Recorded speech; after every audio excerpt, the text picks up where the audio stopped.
Has it been a while since you flipped that thermostat from heat to cool? Turn to the experts at Griffith Energy Services before you do for an $88 AC start and check to make sure your AC is in tip-top shape. Griffith specializes in Carrier, but services all brands. Visit GriffithEnergyServices.com today. Your local Carrier expert. That's GriffithEnergyServices.com. License number MD-HVACR 01-2278. Griffith Energy Services. Doggone dependable. Hey siblings, I know it has been a while since I updated this podcast. This is little sister Chris, and it's been a few months of being very busy. April was the last time that I came through, and that was the anniversary of my brother's death. And it's tomorrow's August the 1st. And that is my birthday month, August the 1st, and I will be a big 39. I don't mind saying my age to anybody because I'm so glad to be this age. I've seen people not even make it to 39, 38. Like my brother did not make 38. He made 18. So I am now 20 years older than, or 21 now, years older than my brother. And, you know, I'm going to talk to you about transitions, and I'm not meaning transitions as in transitioning out of here and into glory. I'm not meaning that. What I mean by transitions is, how do you handle as a sibling that is a surviving sibling? How do you handle transitions, graduations, funerals, having a baby, adoption,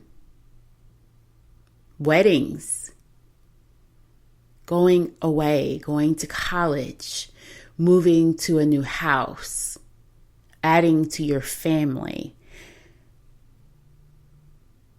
going to check on your parents and parents' new marriages and divorces, and checking on them when they're sick and you don't have any other siblings, it's just you. How do you handle those transitions? And some transitions are so beautiful and so happy, like a promotion, like graduating, like getting married. Those transitions are so exciting and such a happy occasion. But for a surviving sibling, those occasions can be very bittersweet. Bittersweet because why? We want to share these moments with our sibling, and we cannot. Not in the way that we are used to. We want to tell them all about our new dorm. We want to tell them about our roommate. We want to tell them about how funny acting our parents have been, or our other siblings, because that was our person. Our first best friend, first companion. Oh, I got this raise. Who do I tell this big moment, this moment that I worked so hard for? I told my sibling everything about what I was doing. I was working so hard. I was building this house. I was building this building, and I got recognized for all of the hard work. Finally, I made more of a salary. I got paid more. I made boss. I made partner. I made the internship. I ran this race, all those different things. And we can't tell our siblings anymore, and not in the way that we could have before. So how do you handle it? Some of us have been depressed. I know for me, for myself, when I went away to college, it was the best thing. And I told you guys before in previous episodes, it was the best thing to do, was to go away to college.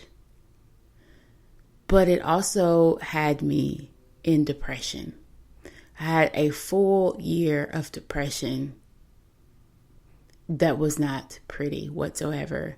And that came in the form of being nauseous. That came in the form of feeling as though I could feel the darkness and not wanting the wintertime to come and hit me the way it hit me. But wintertime got darker early. It was dark at 4 o'clock. I could feel the darkness sitting on my chest until it was daylight. I could not wait till it was daylight so that I could not feel the darkness on my chest.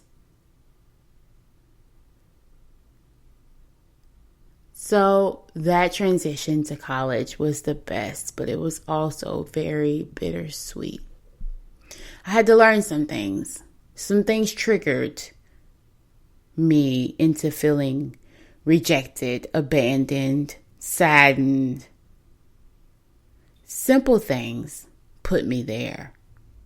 Breaking up with someone, or not being able to do something when you needed to do it, or feeling left out when your other friends are moving on with their lives, getting married, having babies. When you see that happening and you're not even in their equation, in their transitions, you're not even in those equations. And then the anger, and then the sadness, and the loneliness, and the pity, and all of those things can happen. Because it seems as though other people's lives, well, in your life too, is moving on without your sibling. And that is so hard to realize and so hard to come to grasp with. What helped you, siblings? What helped y'all deal with transitions? What helped y'all? What helped me get through a whole year of depression was feeling my feelings. That's what helped me. That was the first time that I gave myself permission to feel. That's the reason why I feel like I had depression in the first place, because before then I did not give myself permission to feel. I was in denial of my own feelings. I was in denial of my own hurt and how bad it was going to hurt. I was trying to cushion my hurt, and that caused a lot of the depression. And it would not let go of me until I realized that I'm going to have to feel the way I need to feel. And somebody told me that, and it gave me permission to feel. And that's when I came kind of out of it. I came out of it because I felt like, okay, it's okay to feel. I have permission to cry. I have permission to long for my brother and to still long for him, but just in a different way. You have permission, siblings, to long for your sibling, to love your sibling, to cry about your sibling and cry over your sibling, no matter if it's been 24 hours or 24 years or longer. Your sibling will always be a part of you and a part of your transitions. I feel like my sibling is still with me. When I have hard days, of course I cry. Of course I pray when I need to have a guidance, when I need to have an answer from the Lord, which is all the time. But when I am in these situations where I need additional strength from the Lord, I also ask if my brother can come along with me, if my auntie can come along with me to help me in not feeling alone when I have decisions to make and when I have hard days or I have to have hard conversations with people in my daily life. Just come along with me. Just their presence in my heart, I can get through those moments and I can get through those times, and I really enjoy feeling as if they are there with me. That has gotten me through sometimes, even in adulthood. I also, work out. I don't work out all the time, but at the time when I was in college, after the incident with the depression, and after I felt like, okay, I have permission to feel. It is okay to cry. It is okay to feel sick when you feel sick. It is okay. Do not deny yourself. But then I started to get up and I started to do exercising, and I enjoyed every bit. I started exercising about 4 or 5 days a week. I would go and do different things. I would go swimming as a retreat for myself. I would go outside and swim. University of Memphis had a big pool, Olympic size pool inside and outside, and I enjoyed that pool. That was the best. I did racquetball, I did step, I did kickboxing, I did the weight room. All those things were really good for me. Walking on campus, eating well, those things helped me out so much mentally that I was able to, I don't say bounce back, but I was able to recover. My heart, that part of my heart was able to recover so that I can move on to the next set of life, my next transitions. I hope this is out here helping you all who are listening to me. I have met with some siblings as of late, the past 4 months, in my inbox on Facebook. And again, if you have found me on Facebook, please introduce yourself, because if you add me on Facebook and I don't know who you are, I might think that you're spam and I might delete you. And hopefully I have not deleted any of you siblings who tried to get to me. I hope you can hear this and know that if you're on Facebook or Instagram or TikTok, please let me know who you are and say, hey, I've listened. Hey, I listened to your podcast. Hey, LPC Chris, or little sis Chris. I am a sibling. I'm reaching out. Just let me know, because again, even if you don't feel comfortable, because then I'll know and I won't delete you, because sometimes on Facebook and on social media, these profiles are fake. Basically, when you have more than so many people added to your Facebook accounts, these people are fake. So I don't want to, add fake people on there, but I do want to add siblings onto there, onto social media. If you want to email me, I am at GETNECKIDTHERAPIST@gmail.com. Right now I'm working on a website so that I'm not on a gmail.com, and that you can see all of the work that I do, because I have 2 podcasts. I have Get Naked Therapists on Anchor, and then I have Surviving Sibling Loss, the Forgotten Mourners podcast on Spreaker. So I have 2 podcasts, and working on a website so that you guys can see all of my work. And then I'm working on some other things that are here local to me in Tennessee. I am working on doing private practice, because I am a licensed mental health therapist. And recently, grief has been my passion. At first, grief was not my passion. Doing grief work was not my passion. It actually made me exhausted. And it might have been some other things that was going on at the same time that made me exhausted with it. But I think now it has become my passion. So I'm working on becoming a grief certified specialist for both children and adolescents and just the general population. I'm working on that. And as soon as I said I was wanting to do that, in walks some clients that needed help with grief and loss. And it has excited me. I don't like that people lose people or have losses in their lives, but if you need a cushion or you need a soft space, I have started to provide that for people, and I'm enjoying that work.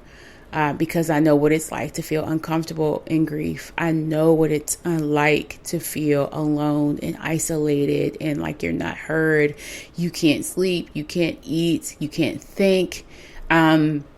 People don't understand. They think you have a short timeline in grief and that the timeline won't last forever. And just because you smile, you fake a smile, that you're all okay. I hope that you guys are okay.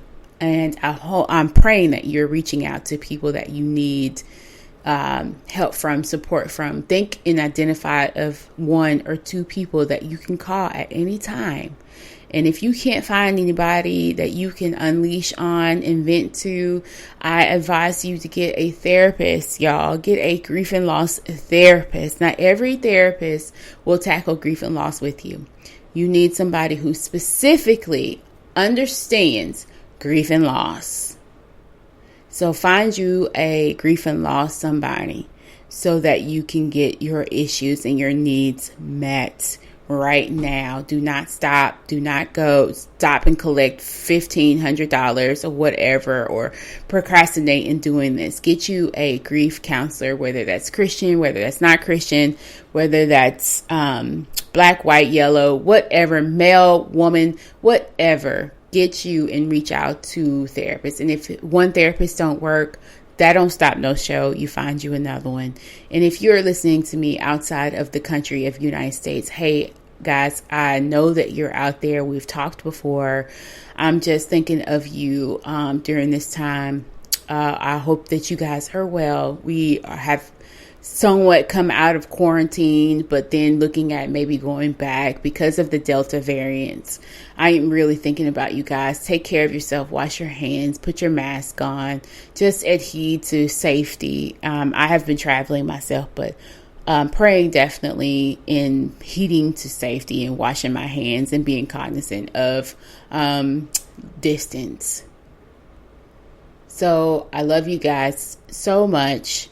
Again, I am so glad that I'm back to give you guys an update about transitions. And I'll come back. I won't stay gone too long, but it has definitely been busy. It has definitely been busy these past few months, and just really trying to put out a product that speaks to other siblings, that speaks to therapy, because I'm a therapist too, but to speak to all of the populations that I serve. And hopefully you guys are being patient with me.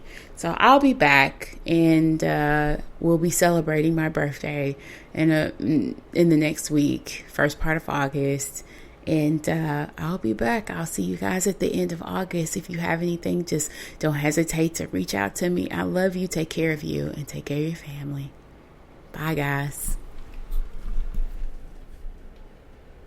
You might have noticed a change in your neighborhood lately. Yep, Sprint stores are now T-Mobile stores. Now that Sprint is T-Mobile, you get more coverage, value, and benefits than ever before.